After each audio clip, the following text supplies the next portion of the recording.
All my other disclaimers in my other videos apply to this video too, and this video is for those genetically, socially and emotionally connected to indigenous DRC Congo Central Africans. How long ago did they explode their 3 buildings and the Pentagon? Are there remembrance ceremonies for after they blew up their 3 buildings and the Pentagon? Was justice brought against all the beneficiaries and perpetrators for blowing up these buildings? How long ago was it when they sacrificed their lower level mankinds in their World War I and World War II? And are there remembrance ceremonies for these events? Was justice brought against all the perpetrators and beneficiaries of World War I and II? How long ago was the Anversois and Anglo-Belgian India Rubber Company set up to not simply colonize but to enslave and massacre indigenous DRC Congo people? Are there remembrance ceremonies for these events? And was justice brought against all the perpetrators? Wait, hold on one sec. Do you even know who the perpetrators were?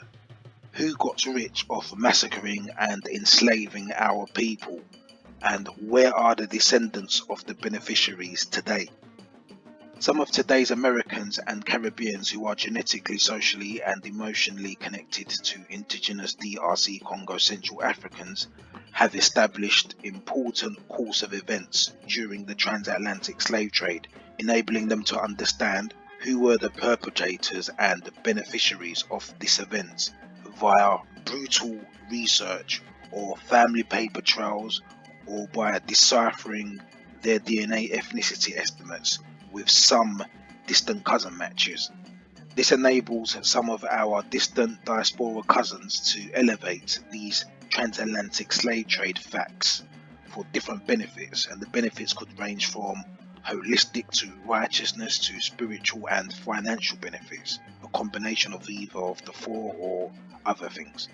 The beauty of elevating brutal facts about the transatlantic slave trade is within a 300-year period a lot has been uncovered which can be passed down to our descendants without people who aren't biologically like us getting involved.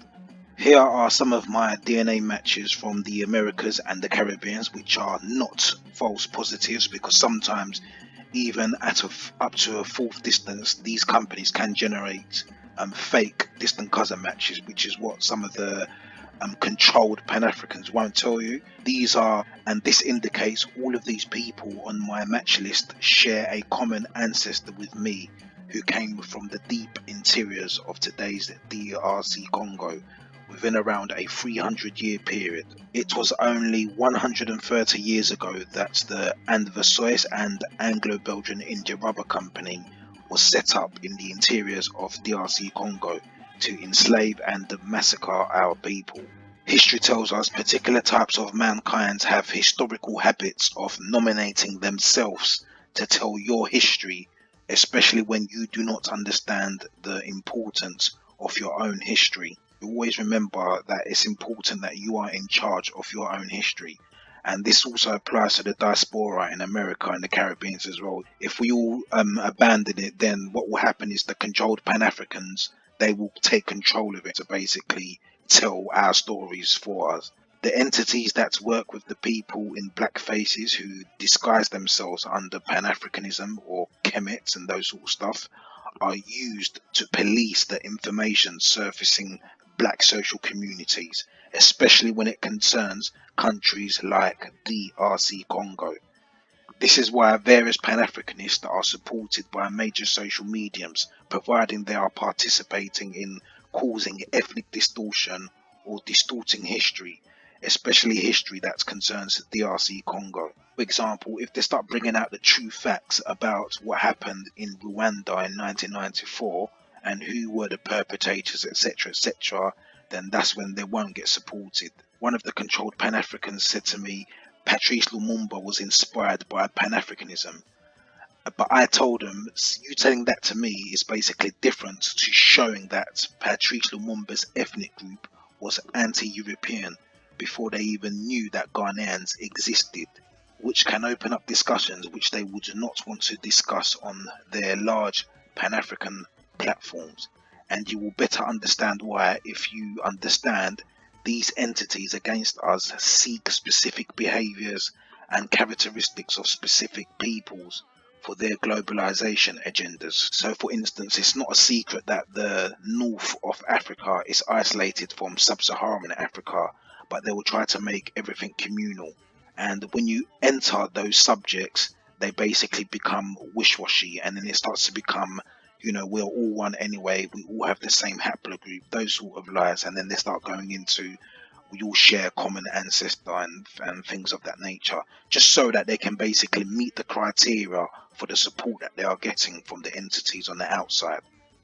So I hope I didn't make that too complex for you to understand. Here is an example of where a social media post can be created in an outright misleading way with no repercussions because it fits under the banner of Pan-Africanism. Sadly, in this post, there's potentially hundreds of Pan-African followers thinking this photo is of West Africans in chains.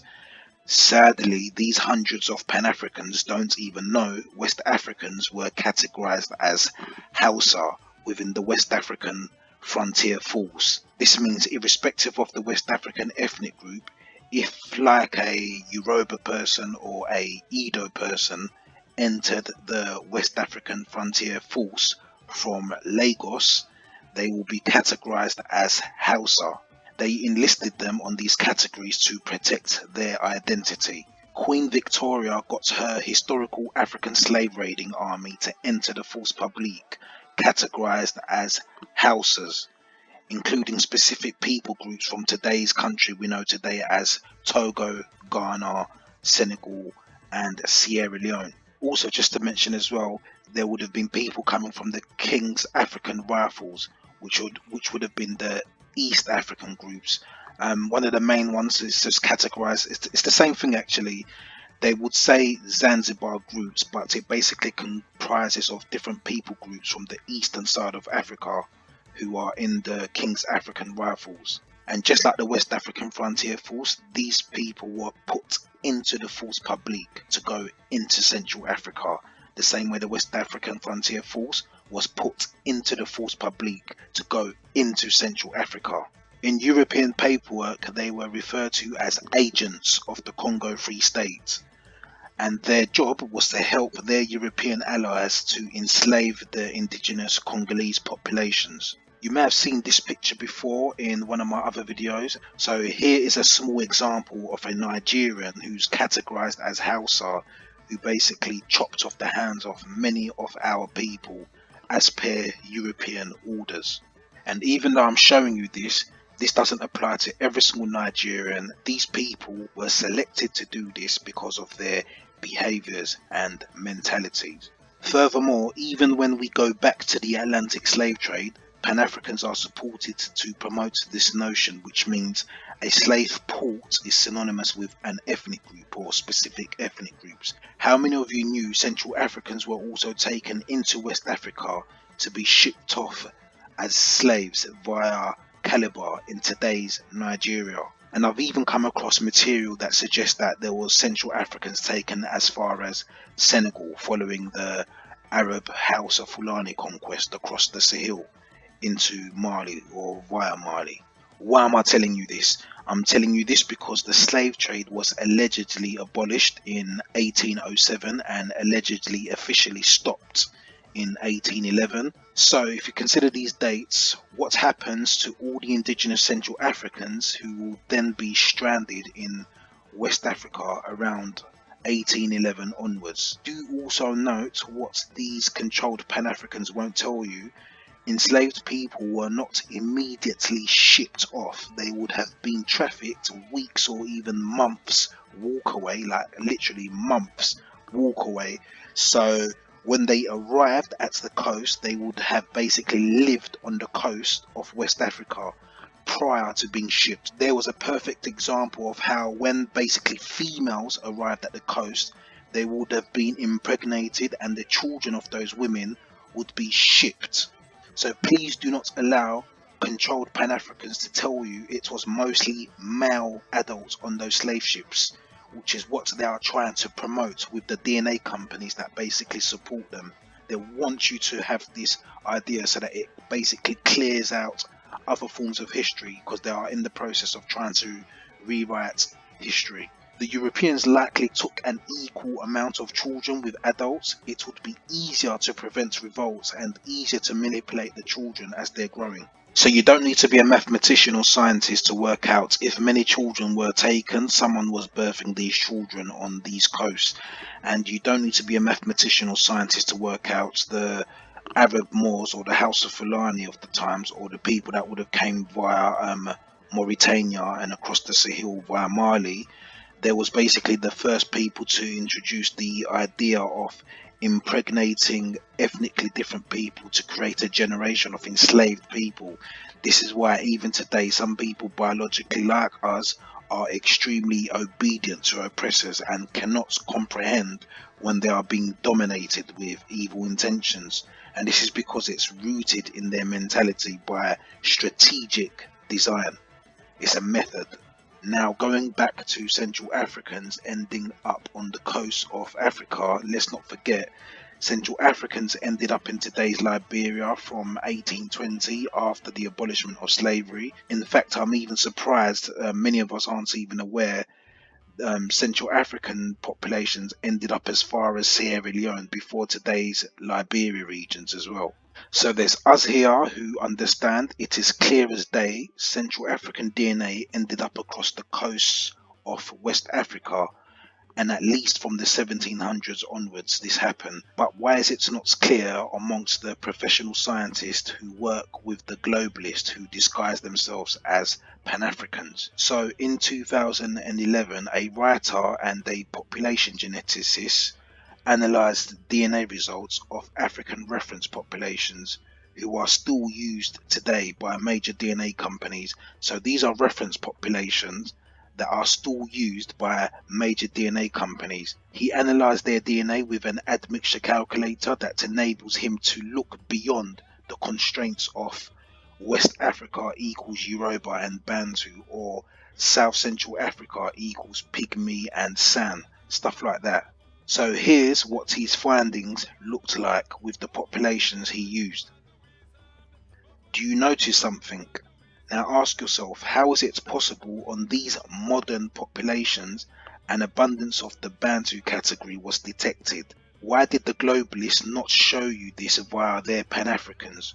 Also, how do we know some of these West African markers are actually West African markers in many of these coastal areas? Because you need to know they are not transparent enough on their reference panels. And you need to remember there's practically almost no interior DRC Congo samples, as one company told the truth, which was Living DNA, which I'll show you in another video. If you want me to go deeper into this chart, you can leave a comment on the comment section of this video, and I will basically explain some more details about this chart. I just wanted to show you a population geneticist in 2011 discovered modern Central African DNA as far as West Africa.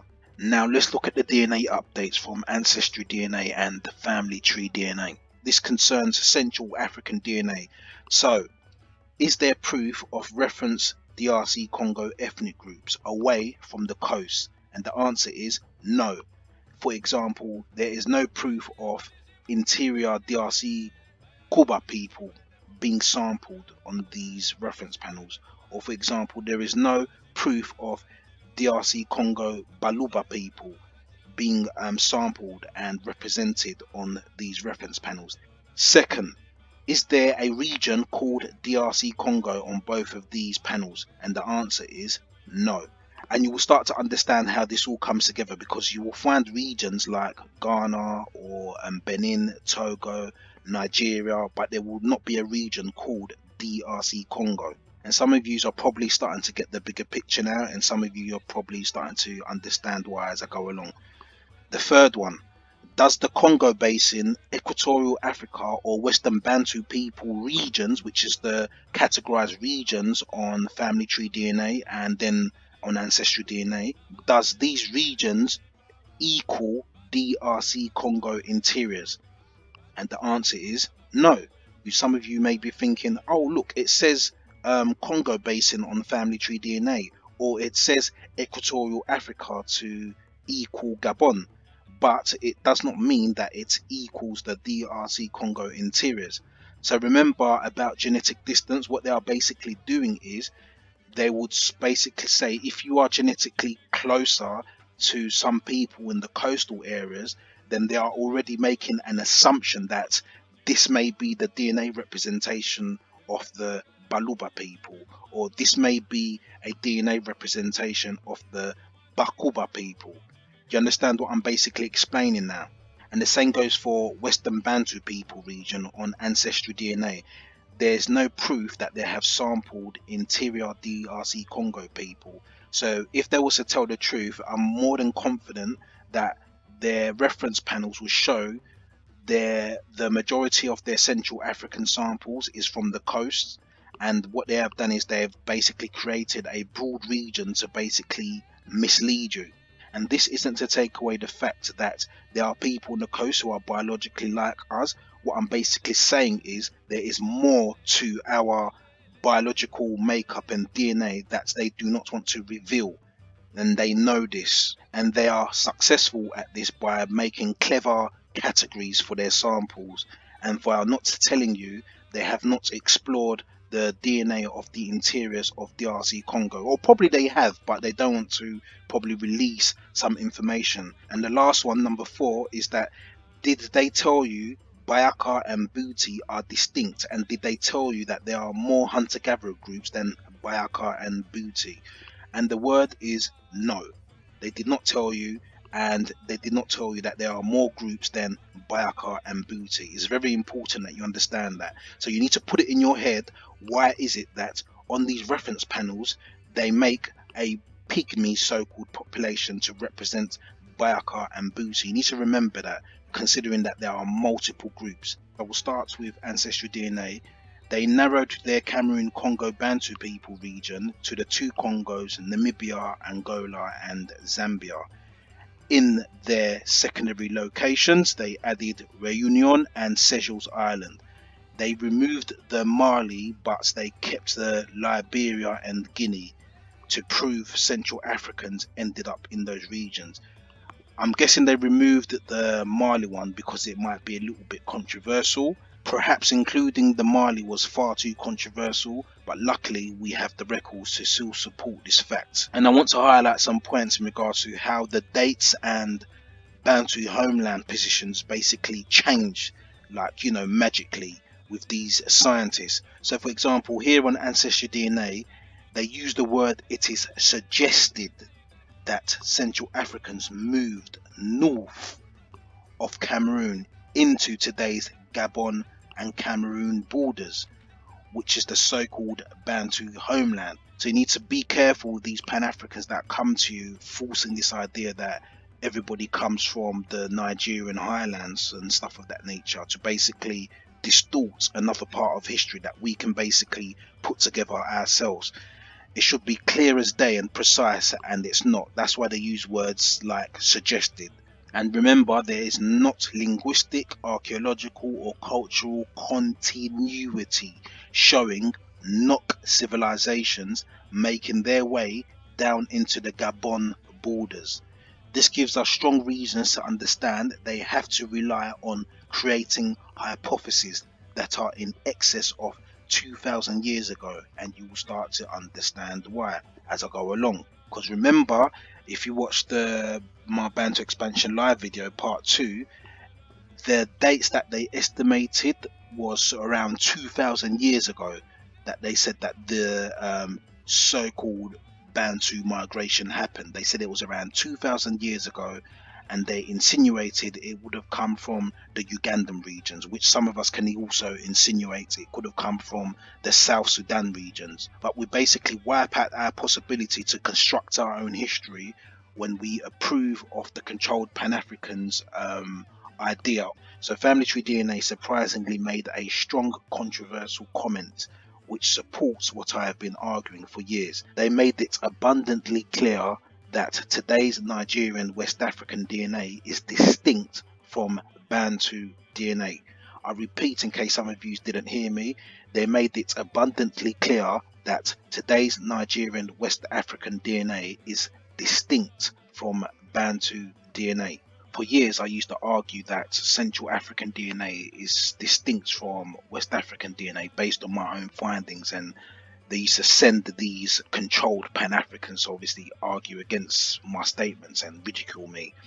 And I haven't studied science or anything like that, but I know that there are lies in it when it concerns DRC Congo. And before this update even came out, some of you may have even seen the video. I made a video about the genetic distance between so-called Bantu DNA and West African DNA, and I made that video before this family tree DNA update.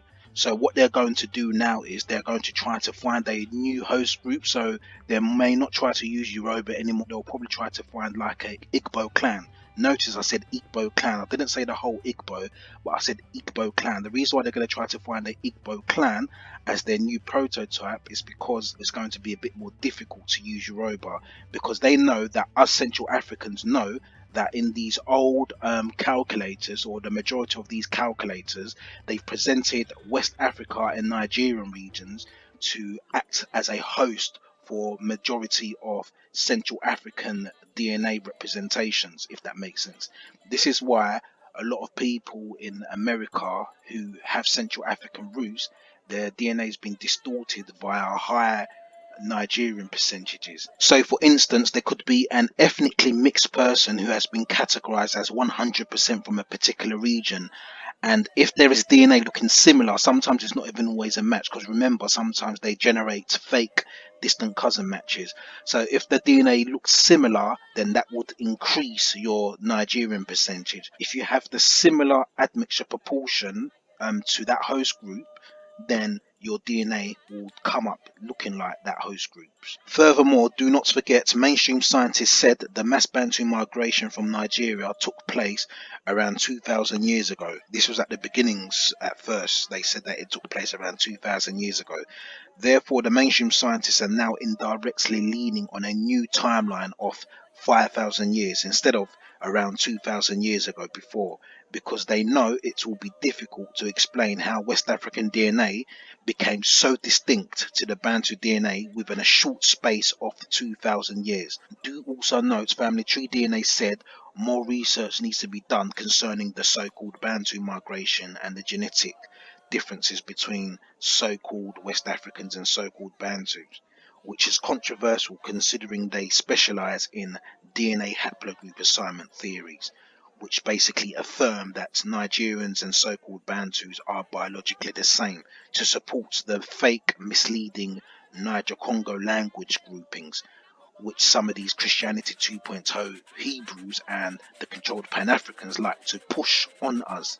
So they would say, oh yes, Niger Congo, Niger Congo, Niger Congo. Like they're all, I don't know why they even, like, you need to think about it.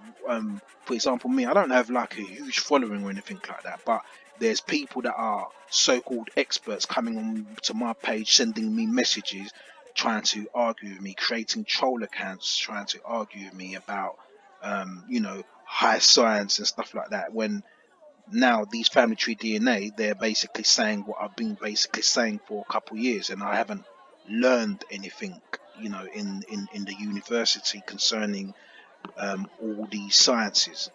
So to be very clear, they said that more research needs to be done. Ask yourself, yeah, they say that the haplogroups do not change and it's final. So your haplogroup never changes. Once that is your haplogroup, that's it, it's final, because they want you to basically identify with haplogroups. It's part of population genetics and globalizations.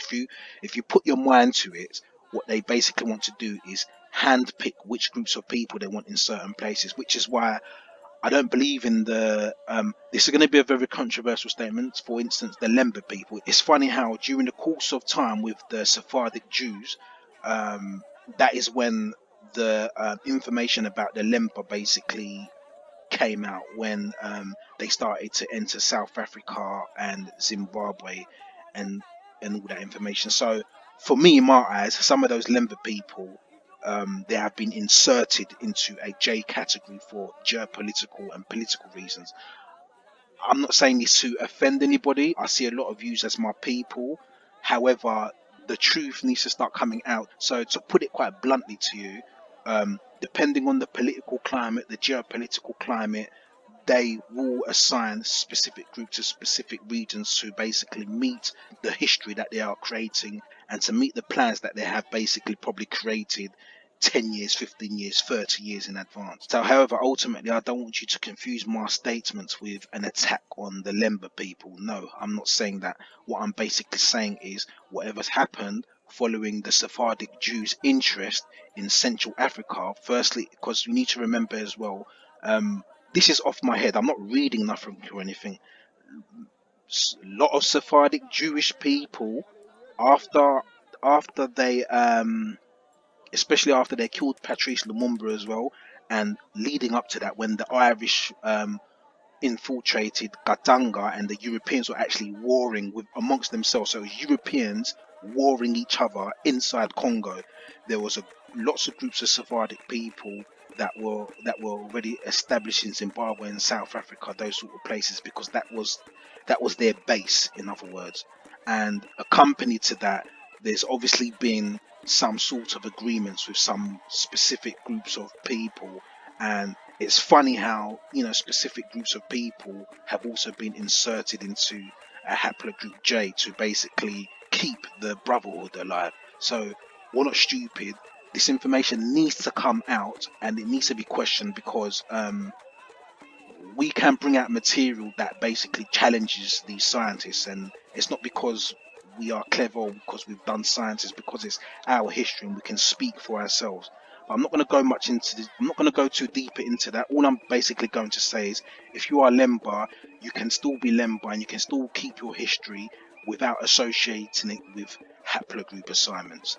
So look at it that way. So I repeat, you can still associate your history coming from the Middle East via scrapping the haplogroup assignments. You are not biologically the same, or majority of you are not biologically the same as the people who are claiming to be of the same haplogroup as you.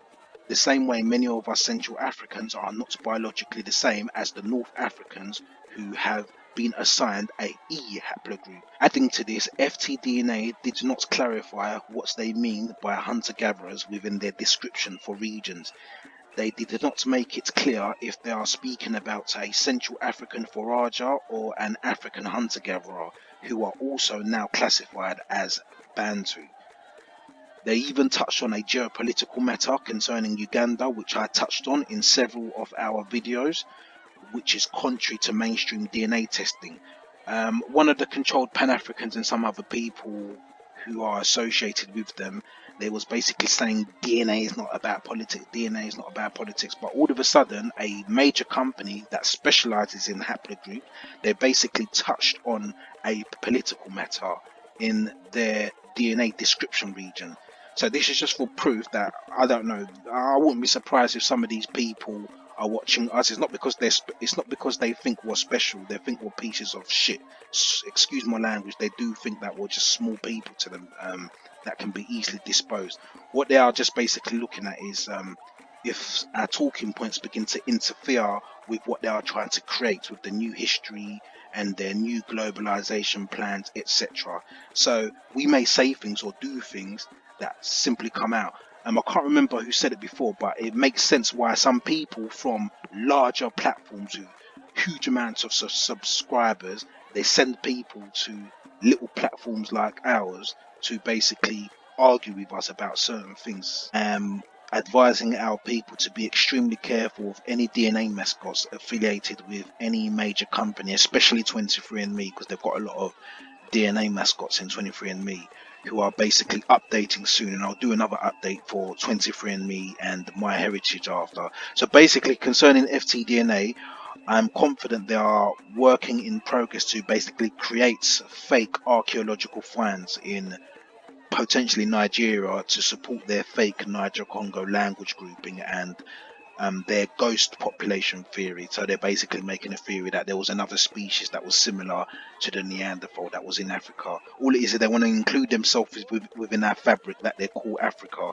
The fabric that they've constructed as Africa, they want to find every single way to include themselves in it. Because not for us now, because in 100 years time, 200 years time, when we're all gone, people may be describing themselves or referring to themselves as haplogroups. Remember in America, in the National Geographic, they said that, well, they want a lot of the Americans, so-called African Americans, who basically look like a complete mixed race person when it approaches 2050. This came out on National Geographic.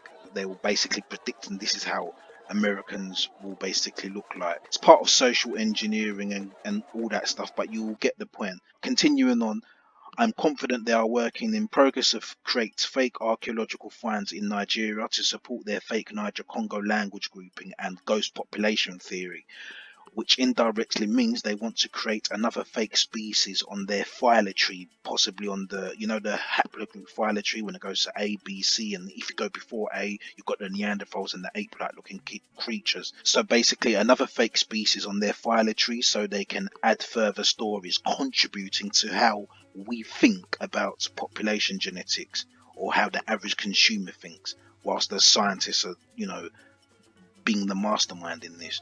Remember, it's easier to lie about something that took place 5,000 years ago or more than it is to lie about something that took place within 2,000 years ago with poor cultural and archaeological continuity. Be extremely careful of specific groups of people pushing Niger Congo Pan-African concepts, and some of them have filtered their way into the Hebrew movements. What you'll find is they'll listen to some of our talking points, and to combat it, you'll be able to identify who these people are if you actually use your head. Remember, these controlled Pan-Africans are not paid to prevent lies concerning DRC Congo history unless they are paid to distort the history by making themselves appear like they care. They are not revolutionary. It's their job to basically report surface level information. So even though it's dramatic that company like Microsoft and Google and Tesla, and there's a company here in the UK where I live, they've basically apparently been taken to trial. It's basically surface level news at the moment, is what I'm saying. So when the news is surface level, that's when you see all these fake Pan-Africans or controlled Pan-Africans start to speak on the matters, whilst there's other people that try to bring these matters to you before the mainstream got it. So what usually happens is, now the mainstream is handling this information, there is potential that this information is already controlled. So there may be controlled opposition. So the people that are going to be suing these companies are potentially controlled opposition. The way the money is going to flow, so for example, the money trail that's going to flow may not actually flow to the people that actually need it within the interiors of DRC Congo. It's not going to flow to the point where the people that have infiltrated the eastern side of Congo and even into the interiors, where it's going to push them out. So it's going to be controlled now because it's at a mainstream level. So you need to watch those things, and this is what Pan-Africans can't, or the controlled Pan-Africans can't speak about. They only can speak on the surface level things to make them sound or appear revolutionary. So I forgot to show you as well, so on Ancestry DNA, because somebody asked me earlier, so in case you're thinking I'm sounding quite drastic, or I'm making very strong comments, especially when it concerns, for example, the Nigerian portion of the DNA. So whoever's taken an Ancestry DNA test, or those that haven't but have just seen people publish their DNA results, and it's showing usually something on average around 30 to 40% Nigerian is usually the average. If you check on the report, it actually shows that the other portion of that Nigerian category is actually Central African Republic, and that's what they don't tell you. I was ridiculed by Pan-African controlled DNA mascots because I was basically telling them it's the same with 23andMe. Here it is, you can see for yourself. It clearly states that this portion of DNA can be found in Central Africa, and remember, there is no way of saying that it came from Nigeria into Central Africa. It's not saying that. As I'm saying, we should know that it more than likely was Central African DNA which ended up in those Nigerian regions following the trafficking of people across the Sahel, and even some other matters as well, which relates to with how they're hiding, specific DNA regions, because that region can actually span further into other parts of DRC Congo, but they probably don't want to tell you that. So it's probably more safer for them to just put CAR, Central African Republic. So this is what I mean. The controlled Pan-Africans are only going to give you the surface information. They're not going to show you that this percentage is not a final percentage, it's basically a range of a percentage. And further to that, they're not going to say that even though it's saying Nigeria, it doesn't necessarily mean it's Nigeria. It can mean it is DNA that can also be found in today's Central African Republic. And remember, there's no proof that they have tested the interiors of DRC Congo. So the same applies here on the new family tree DNA update. So when you see some clusters of Guinea, remember speaking about Central Africans as far as Sierra Leone, and I think I didn't mention there was on the west side of Sierra Leone. And if you consider the ancestral DNA, what they said as well, that Central African DNA is found in these parts of West Africa. And remember what I was speaking about with Nigeria and Central Africa. So basically Nigeria is like a host. So I haven't seen much African American FTDNA updates, but I would imagine the majority of them would have a substantial amount of Nigeria, which will be covering other regions. Though they put these circle regions, they span it out. There is no proof that they have actually sampled people within the regions that they've basically covered. So they're basically doing like a estimate that people are biologically similar within that circle. And obviously in some cases this is correct, and you can use this as a guide. I can do separate videos on this so for those that have taken DNA tests, I can do basically separate videos to basically give you a guide. But ultimately what I just want you to understand is that when you see specific regions like Congo Basin, Nigeria, Ghana, it doesn't necessarily mean that. It just means that there's people found in those regions that has that you share DNA with, but it's not actually telling you that you are from there. But what the controlled Pan-Africans are doing is they are insinuating or helping the mainstream tell you that I am X amount of DNA from this region.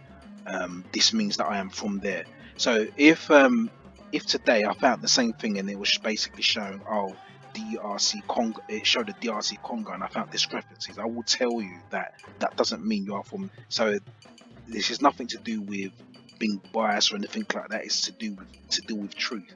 And in actual fact, there is no DRC Congo samples anyway, which you can check for yourself, and the other company said it as well. So there's no proof of that. It is a clear fact that there are indigenous groups that are basically in the process of being wiped off the map, and some have been wiped off the map, and the controlled Pan-Africans need to help to ensure that this information doesn't come to surface. Always question these new scientific hypotheses and archaeological finds that they desperately push you to, so that you can subscribe to the fake Niger Congo language groupings, and be careful of the Pan-African 23andMe DNA mascots. The majority of the time they are not our people or for our people.